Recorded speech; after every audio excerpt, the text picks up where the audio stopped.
safe and well.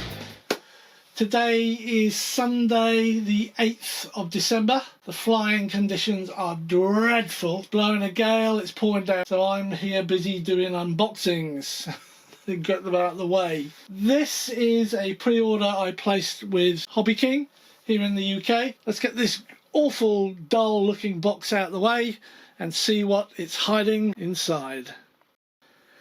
Okay, it's a vampire. It's the version 3 vampire. It's from Hobby King. This is the RAF camo version. It's got the tick on the box there, not the Canadian. Now, I had the Canadian version, which was the V2 version. I took it to the model shop and sold it, brand spanking new, mint, still in the box.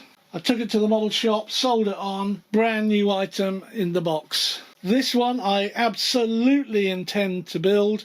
And I intend to fly next season, 2025. Let's take a quick look at the specs. There we go, there's your specs. Let's open it up and see if I can show you what's inside. It's still a bit glary, isn't it? Let's turn that down a little bit. So we have the Vampire V3, it's by Durafly, of course, DH100, quick setup guide. There you are, it's just specifications again, it's the same stuff, I'm not going to freeze that. It's showing you your control throws, low and high. I do medium and high and then set my own low. Centre of gravity, what a stupid way of doing it. It's measured from the nose back. Centre of gravity is 311 millimeters. 4S, 2200 to 3300.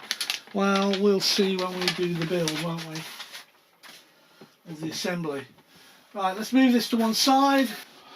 Let's take them out of the packaging and look at them close up. DH100 wings. And it's what you expect for the price you pay. Nothing special. It looks as if it's glue on. So you're going to glue your wing in. It's got gear and aileron. There's just the servo connectors. It does have what looks like an air feed here, an air intake feeding through. Nice moulding. It's got lots of the little injection moulding marks all over it. Deep panel lines, nothing wrong with that. Paint, the grey and the green paint, that's exactly what it is. These look like water slide decals. They're applied quite nicely, as is this. This is a water slide decal. The no step or keep off mark. And this is of course where the boom connects. This was a weak point on the version 1 and version 2s, and it still is on this one, because even though they put a spar in the boom, it doesn't have a spar or anything feeding into this area. So I might modify mine to do that. It was a modification you could do on the V2. Nice shaped wing. So all you've got is an aileron, and also on this one you have to connect your own horns. I mean, it'll come with them, but just a foam hinge, compressed foam hinge, so make sure you move it around to make it nice and pliable. It does show its value, if you like. Great big injection moulding circle there, another one here, and lots of the little ones all over it. But it's okay, it's got a nice, that's a water slide decal over the wing. And on the top here, sorry I missed that on the top, believe it or not.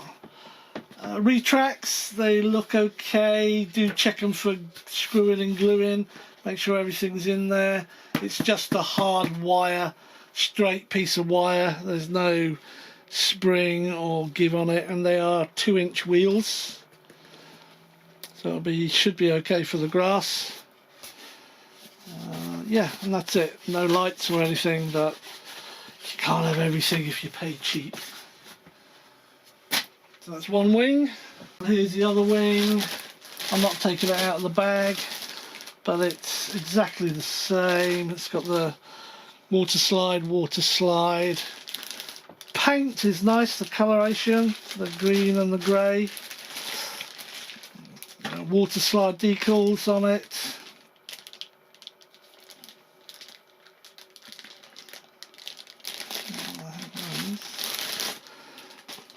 Same as this VX4 water slide. The servo, didn't do the servo on the other one. It's covered up by tape, which is nice, makes it vanish a bit. No wiring showing, that's quite cool as well. It's all covered up, the wiring. Nice decal roundel for panel lines. I'm thinking you might, if you really wanted to, you could probably use these cutouts to make your own flaps if you needed them. There we go, there are the wings. DH100 canopy, battery hatch. No pilot, no detailing. If I can, I might see if I can get another one. I did go on to Hobby King the other day and they've got no spares for this at all. They never do have. Pretty bad for that. It's a very firm canopy. If I can get another one of these, I will turn one into a camber cockpit. There it is, nothing special. DH100, twin booms. Put one over there. And we'll take a look at one of them. There's your boom. This is the weak point on it. So you just need a bit of flat carbon just to run through this and go into the wing. It looks pretty cool, I like it. Blue underneath is paint, the grey and the green is paint, black is paint. Then you have your water slide decals. And it's nice, the water slide decals, they look pretty cool on it. This is of course the inside of the left boom. And there we go, got two of those. The right boom has an elevator servo lead that you feed into the fuselage, and of course it has a lead up here that you connect onto your elevator, which sits between the two booms. DH100 goodie bag. This one's got some Velcro and an Allen key, and then it's got individually named bags, aileron, elevator with push rods in it, with cheap plastic, chunky old clevises on it that go back 10 years. You do have Y leads, Y harnesses for your ailerons and elevators. It's quite nice that they give you those. Then lots of tiny little screws, and of course you have your horn and your back plates, and you have to screw in all your horns and back plates. Yeah.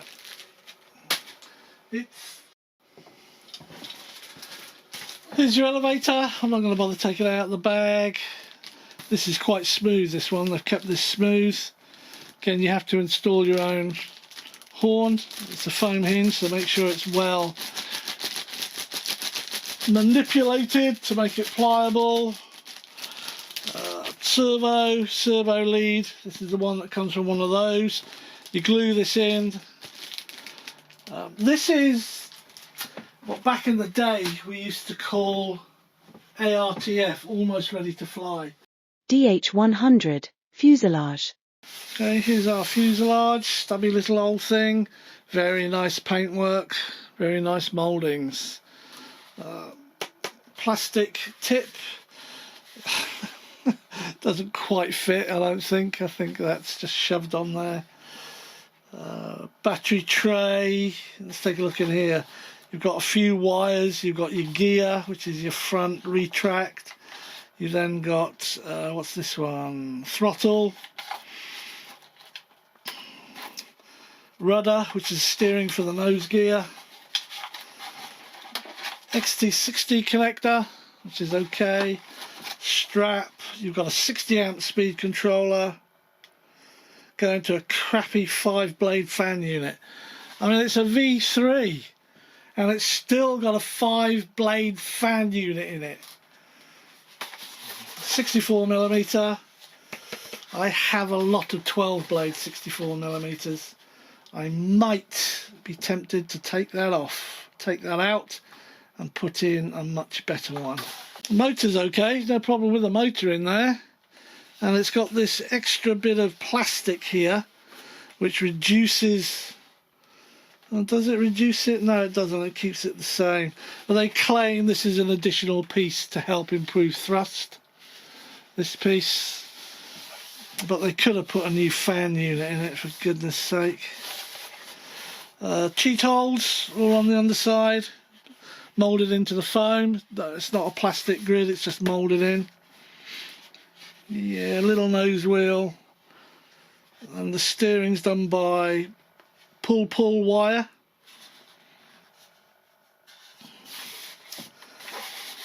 Yeah, not much to say about that really. That's it. Paint, blue, grey, green, that's all paint.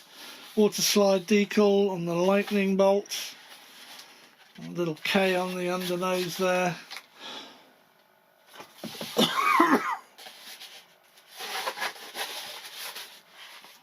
The fit of things is pretty appalling. Look at that ridge here. That's for the fan unit. In fact, it's not only for the fan unit. The actual fuselage, where it's supposed to be glued here on two halves, isn't. There's a bloody great gap there. So that's going to need looking at. It's no X-Fly, it's no FMS, it's Durafly, so it should be better than it is. It's not expensive, it was cheap, and apparently they fly really well, but I'm not impressed. Maybe the flying will impress me once we've assembled it. But there it is, it's the Durafly Vampire version 3. Don't let the version number fool you, they've done very little to it. So thanks for watching, stay safe, stay well. I look forward to you joining me again soon on another video. Who knows, it might be an unboxing, it might be an assembly. It might even be flying. Fingers crossed the weather changes. Cheers.